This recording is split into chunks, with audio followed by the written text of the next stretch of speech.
Do you want an amazing marriage? Are you ready to take your marriage to the next level? Then stick around for your Marriage Matters podcast with marriage coach Lynn. Let's put some fun and sizzle into your relationship. Welcome. How are you today? Today, I want to talk about sharing fondness and admiration for your partner. Do you want to wipe out contempt, criticism, and complaining? Then stick around for today's episode. Sharing fondness and admiration. We are at the second level of the Sound Relationship House. In order to keep these episodes 15 minutes or less, I'm not going to be able to give a summary of last week's episode, nor will I take so much time to explain in detail some things that are a little peripheral. I think I was a little extra verbal last week, so I do apologize. It did go over 15 minutes, so I promise to do my best to keep this at 15 minutes or less, my original intention. Now, what is it about creating fondness and admiration that is so important? Well, it is rooted in the sense that your partner is worthy of being respected. So do you respect your spouse? Do you honor your spouse? Do you like your spouse? Have you gotten into a situation where you don't like your spouse as much as you once did? Or maybe you're not properly honoring. You're not properly honoring your spouse. If you're rolling your eyes, please do away with eye rolling. If you are publicly criticizing your spouse, now I know some of us have egos. I know some people might fall into this competition with the spouse dynamic, and we really have to guard against that. I know that sometimes people need healing, or they're hurt, or they're maybe insecure, but remember, you are a team member with your spouse. You're a team looking for the greater good of a fully functioning family unit. So there will be no eye rolling. Catch yourself if you're criticizing or complaining to others right in front of your spouse. You need to talk behind closed doors if you've got some issues and some problems. This is only going to drive your spouse further away from you. And do you really want that? I don't think you want that. You want long-lasting romance. You want closeness. So your spouse is worthy of honor and respect, and fondness and admiration helps you to honor and respect your spouse more. When this is missing, your relationship is in danger. It is in danger. I know of someone who ended up getting divorced. The wife did not honor the husband. She looked around at her friends who had nicer homes and more material belongings. Her husband was very intelligent. He made a pretty good living, but it wasn't good enough for her. Little by little, she was not admiring him. She was not fond of him. She became annoyed with him. They drove apart, and eventually they divorced. So that is a case where fondness and admiration can start eating away at your relationship. What you want to do is you want to praise each other. You want to have positive feelings and do things that create positive feelings. Another important thing about fondness and admiration has a lot to do with how you view your history, the past moments of your relationship. So let's say you've been married 5, 6, 7 years. How do you view your newlywed years, the first 1 or 2 or 3 years? Are they positive? Do you have a positive spin on it? Now, some people will say, oh, don't recreate history, but you can, in your mind, create the history that you want to.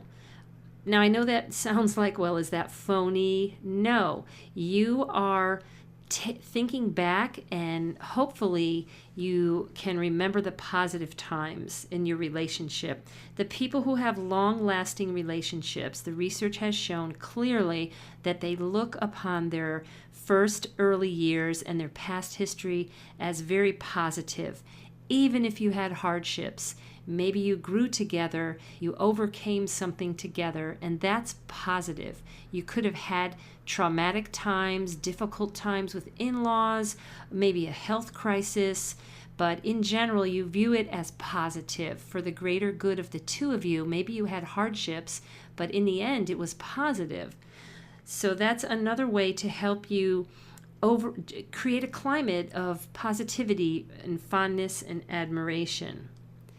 Well, so the important thing about building fondness and admiration is that when hard times hit, when arguments or bad times hit, or when you have a conflict that you cannot resolve, you will have a reserve of good feelings to take you through.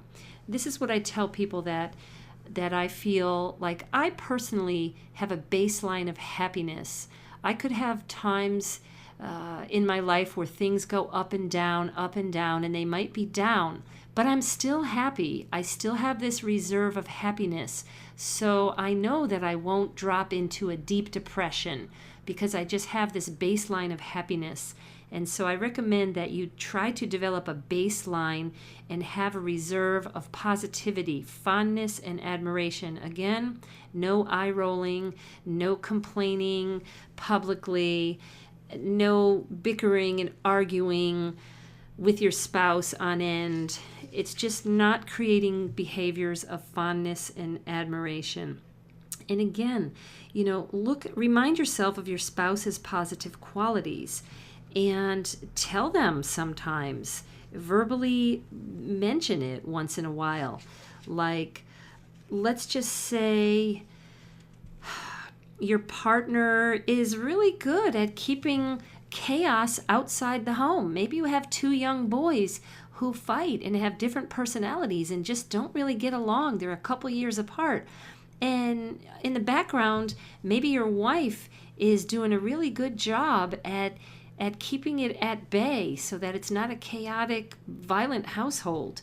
Maybe she is pretty good with homemaking skills and the kitchen seems to stay clean. Well, these things are kind of unnoticed to you because things are just running smoothly. Well, maybe you need to give more compliments and recognition. Show your admiration.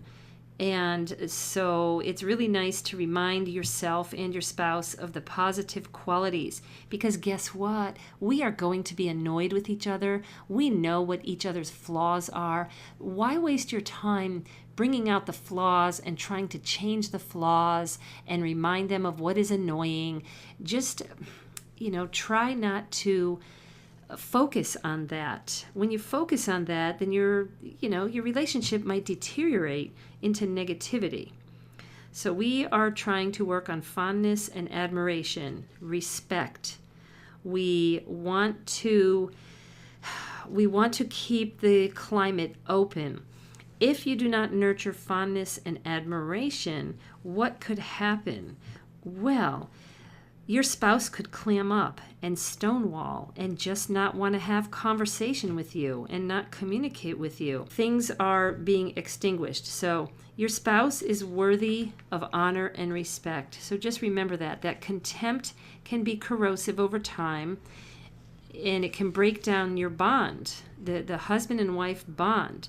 Now let's just say some of you are not very happy and do not have enough fondness and admiration. Let's say your spouse has betrayed you. A sexual affair is a major betrayal, but you're betrayed when your husband or wife has ridiculed you and has knocked you down, has emasculated you, or has just criticized you. So how can you change this around? Well, guess what? You can easily change it around by openly discussing positive aspects. Get yourself a dictionary of positive words or start writing down writing down the qualities. Think about your spouse, the good qualities, and start, saying them. Wow, you're very resourceful. Wow, you're so goal oriented. You're setting goals for a 5K or a 10K. That's really neat that you're athletic, or you're cheerful. You're such a good friend of other people. So you're just going to, again, make a shift in your mind for fondness and admiration, for positive comments and building up of each other. I really don't know what more I need to say about fondness and admiration. I want to keep this short. And so my parting suggestion for you is, maybe just for today or this week, pay close attention to scanning the environment for what your partner is doing right. Give compliments liberally. Show and express gratitude with kind words. Again, kindness goes a long way. I know that we say we should do this, but it takes active, conscious effort to stop focusing on mistakes and shortcomings, to not feel the need to correct. I think that moms spend a lot of time correcting and instructing children, that sometimes it transfers over to how we treat our husbands. So look to your partner's better side today so that you can build more appreciation, respect, fondness, and admiration. Go forth with fondness and make your marriage great.